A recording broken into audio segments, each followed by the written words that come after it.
Amplified Bible Classic Edition, AMPC, for 2 Samuel 1. Now after the death of Saul, when David returned from the slaughter of the Amalekite, he had stayed 2 days in Ziklag. When on the third day a man came from Saul's camp, and his clothes torn and dust on his head. Then when he came to David, he fell on the ground and did obeisance.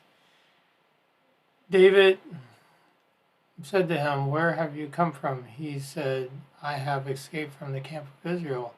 David said to him, "How long did it go? How did it go? Tell me."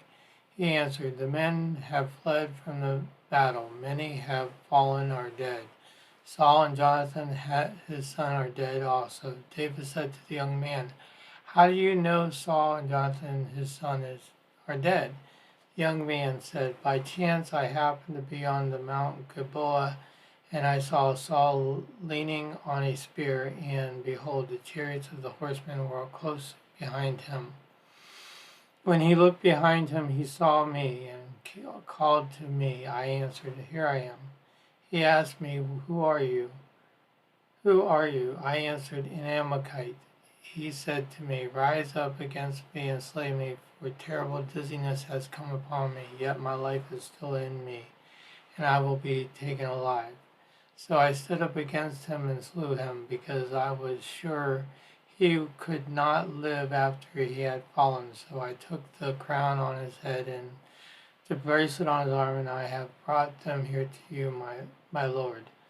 Then David grasped his own clothes and tore them, and so did all the men with him. They mourned and wept, and Saul and Jonathan his son, and fasted until evening. For the Lord's people and the house of Israel became because of the defeat in battle.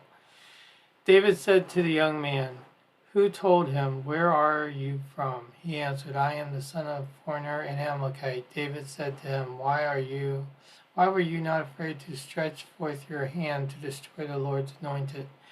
David called one of the young men and said, "Go near and fall upon him," and he smote him so that he died.